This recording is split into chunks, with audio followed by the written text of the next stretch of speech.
നിയമസഭാ തെരഞ്ഞെടുപ്പിന് കാസർഗോഡ് ജില്ലയിൽ ഏറ്റവും കൂടുതൽ സ്ഥാനാർത്ഥികൾ ഉള്ളത് മഞ്ചേശ്വരം മണ്ഡലത്തിൽ 11 പേരാണ് ഇവിടെ മത്സര രംഗത്തുള്ളത്. കാഞ്ഞങ്ങാട് മണ്ഡലത്തിൽ 4 സ്ഥാനാർത്ഥികൾ മാത്രമാണ് മത്സരിക്കാനുള്ളത്. 32 സ്ഥാനാർത്ഥികളാണ് ജില്ലയിൽ ജനവിധി തേടുന്നത്. നിയമസഭാ തെരഞ്ഞെടുപ്പിന് കാസർഗോഡ് ജില്ലയിലെ വിവിധ മണ്ഡലങ്ങളിലേക്കായി മത്സരരംഗത്തുള്ളത് 32 സ്ഥാനാർത്ഥികൾ. ഏറ്റവും കൂടുതൽ സ്ഥാനാർത്ഥികൾ മഞ്ചേശ്വരം മണ്ഡലത്തിൽ 11 പേർ. കുറവ് സ്ഥാനാർത്ഥികൾ കാഞ്ഞങ്ങാട് മണ്ഡലത്തിലാണ്. 4 സ്ഥാനാർത്ഥികൾ മാത്രമാണ് കാഞ്ഞങ്ങാട് മണ്ഡലത്തിലുള്ളത്. സ്ഥാനാർത്ഥികൾക്ക് ചിഹ്നം അനുവദിച്ചു.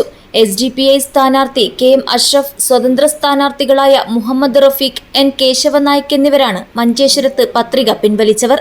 തൃക്കരിപ്പൂർ മണ്ഡലത്തിൽ 2020 സ്ഥാനാർത്ഥി രമണി KV, കാസർഗോഡ് മണ്ഡലത്തിൽ സ്വതന്ത്ര സ്ഥാനാർത്ഥി MA ലത്തീഫ് എന്നിവരാണ് പത്രിക പിൻവലിച്ച മറ്റുള്ളവർ. ഏപ്രിൽ 9-നാണ് വോട്ടെടുപ്പ്. News bureau, Kasaragod.